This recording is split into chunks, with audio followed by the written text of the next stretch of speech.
because interestingly enough, she has shown up now on a expansion draft big board.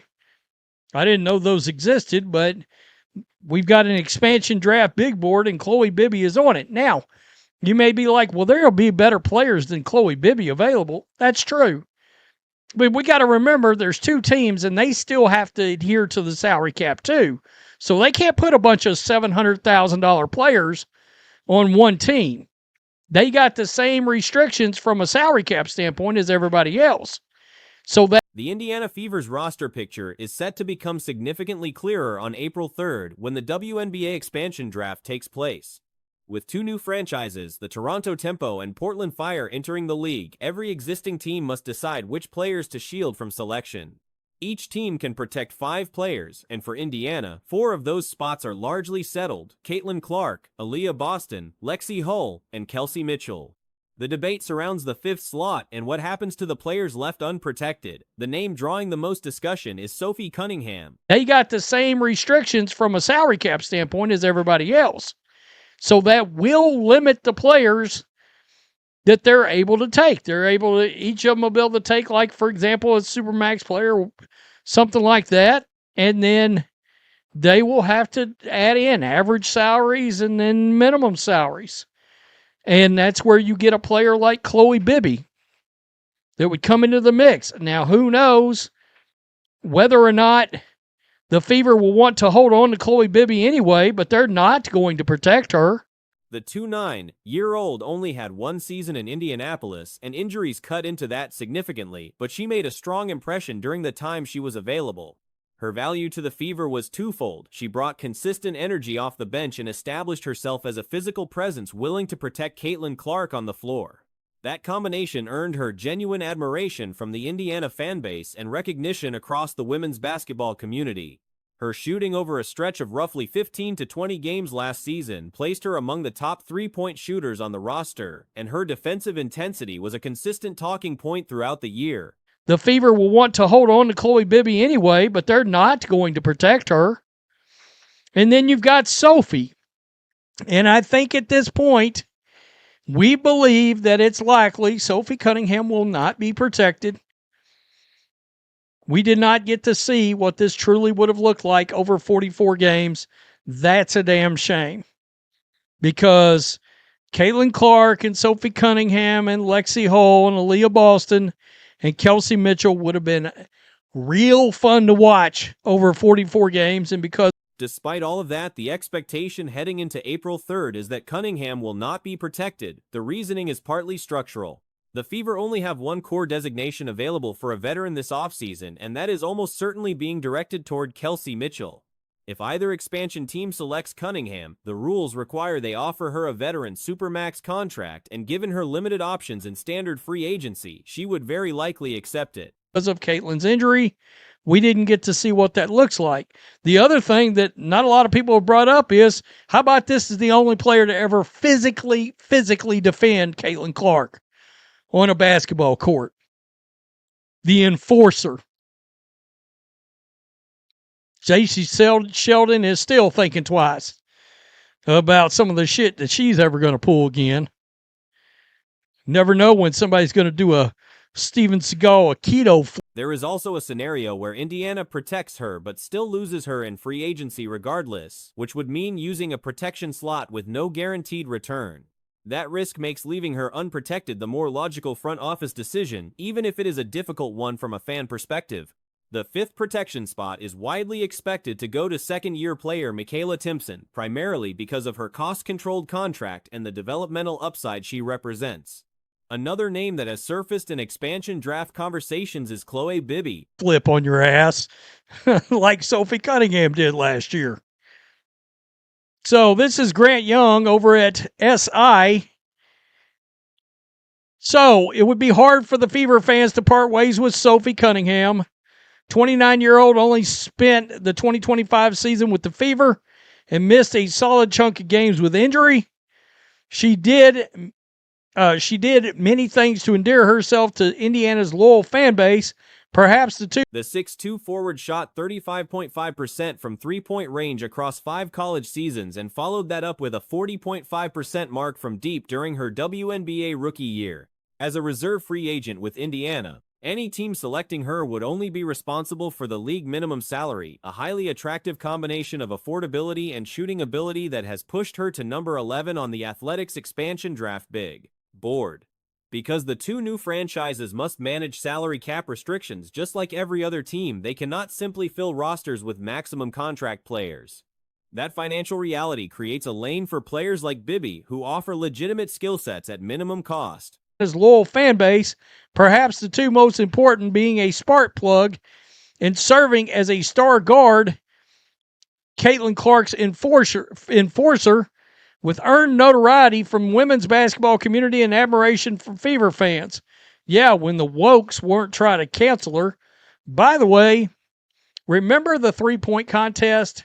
And I made a video last year where I was banging the drum that it should be Sophie Cunningham actually instead of Lexi Hull. You know why I said that? The expansion draft structure limits each new team to selecting one upcoming unrestricted free agent from the entire pool of over 100 eligible veterans, which naturally shapes which players become priority targets. Beyond that single free agent pick, both Toronto and Portland will be building their rosters through a mix of salary ranges, making cost efficiency a central factor in their decision-making. The broader reality is that this Fever roster will look different on the other side of April 3rd. A group that was beginning to develop real chemistry, Clark, Boston, Hull, Mitchell, and Cunningham together for a full 4-4. Game season was never fully realized due to Clark's injury in 2025. Cunningham actually instead of Lexi Hull. You know why I said that? And at the time I brought up the statistics, it was because over basically a 15 or 20 game stretch, Sophie Cunningham was the best three-point shooter on the Indiana Fever. She sure does hustle. She sure is a spark plug. She plays defense. She hits clutch threes. Just throwing that out there. Just a little walk down memory lane. The harsh reality is that remains the unfortunate backdrop to all of these roster decisions. The pieces were there for something compelling, and the league's expansion process is now accelerating a reshaping that circumstances had already begun. The odds of Sophie Cunningham being selected in the expansion draft sit at exactly 0. No expansion franchise is going to spend a pick on a player recovering from MCL surgery and commit anywhere near the maximum salary to bring her in. WNBA is a business, and as much as everybody wants Cunningham back in Indianapolis, the Fever are between a rock and a hard place. I don't think it's even a matter of whether they're going to protect her for this expansion draft. I think it is more so she will get offered a salary that is going to price her out of being on the Indiana Fever squad. Unless that scenario simply does not hold up under any realistic reading of how these teams will operate. The argument that Cunningham draws crowds or moves the needle for a new franchise does not hold water either. She is a genuinely valuable basketball player, a high-efficiency three-point shooter who can guard multiple positions and function effectively as a fifth starter or primary bench piece. That is a real and useful skill set. And I'll show you the remarks she made multiple times about Caitlin Clark's fans over the last couple of years. Let's take a look at this. The WNBA, and by the way, fans are not happy and they're voicing their opinion loudly.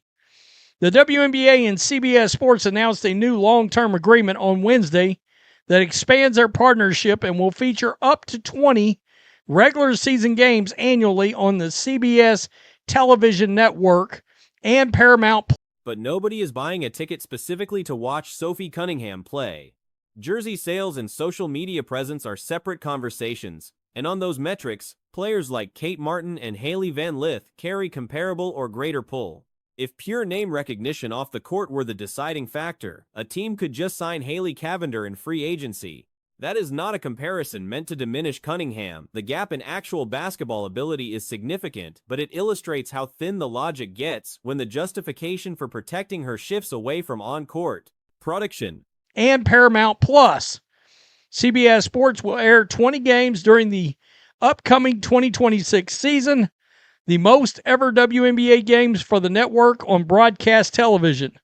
The deal also includes an expanded pregame, halftime, and postgame show featuring Naismith Basketball Hall of Famer Lisa Leslie, former WNBA All-Star Renee Montgomery, and CBS Sports reporter Jenny Dale. Cunningham is 30 years old, has never made an all-star roster, started 13 games last season, and has spent the majority of her career coming off the bench.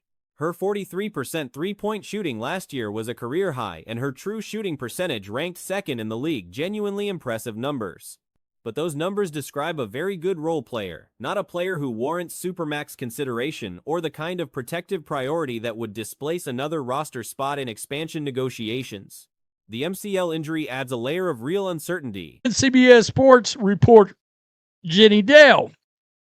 Quote, the WNBA's growth and cultural impact has never been stronger, and CBS Sports is proud to deepen our long-standing partnership with the league that continues to drive the evolution of women's sports. Dan Weinberg, the executive vice president of programming at CBS Sports, said in a statement, with our entire schedule of games on broadcast television, we're broadening the league's reach and amplifying the WNBA's momentum with best-in-class coverage that reflects the excellence of it.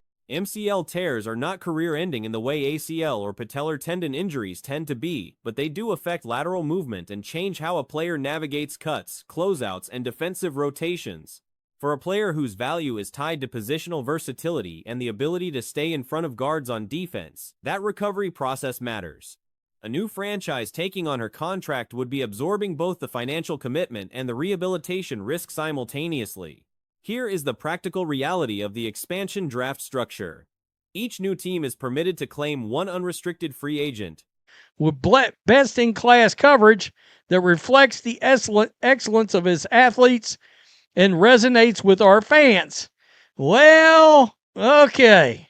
I don't know about that exactly. Here's the announcement. And here's their little graphic. The WNBA is back. Good God, it's a joke that Caitlin Clark's not front and center on this graphic, but okay, here we go. And right over here, that is Renee Montgomery right there.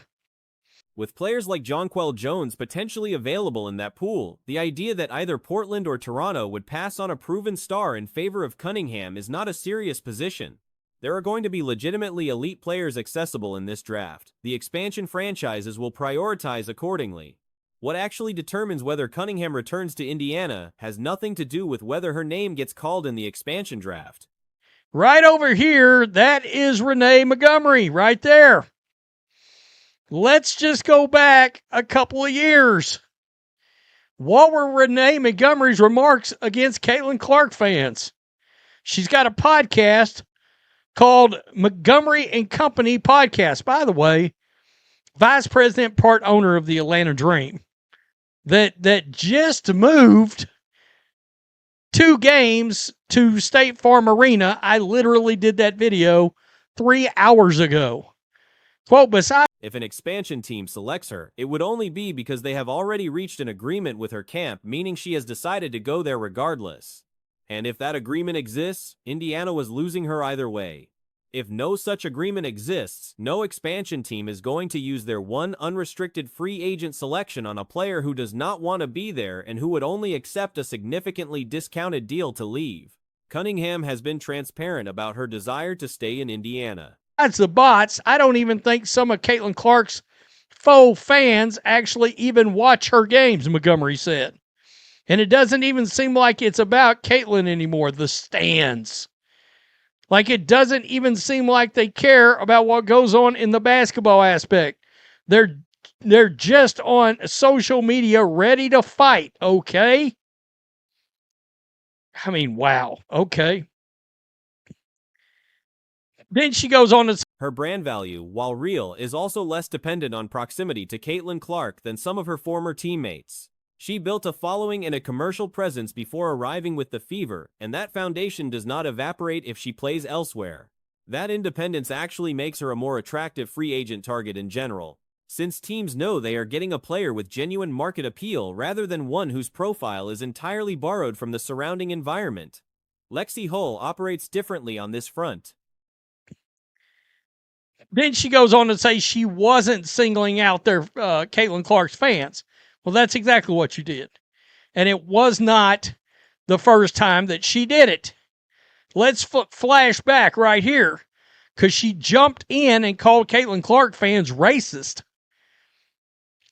The scrutiny started when the former WNBA player and current Atlanta Dream vice president, part owner, and investor Renee Montgomery trying to expose Indiana Fever rookie Caitlin. Hull is actively building her own business interests, and the financial upside of remaining in Indiana, both in terms of basketball visibility and brand development, considerably outweighs whatever premium another team might offer. A few $100,000 in salary difference does not offset what Indiana represents for her trajectory at this stage. The bottom line on Cunningham is straightforward. Protecting her in the expansion draft is neither necessary nor particularly relevant to whether she ends up back in Indiana. Expose Indiana Fever rookie Caitlin Clark's fan base for their treatment of Sky rookie Angel Reese during the most recent episode of Montgomery and Company. Now, what she said went down in lore from that rookie season. I mean, fans are still talking about it. Fans are still saying it when they decide to make fun of people that try to brand the Caitlin Clark fan base as racist. The decision about her future comes down to what the Fever are willing to offer in free agency and whether that number meets what she can realistically command on the open market. If Indiana can make the numbers work, she comes back. If another team offers significantly more, she takes it. The expansion draft does not change that equation in any meaningful direction.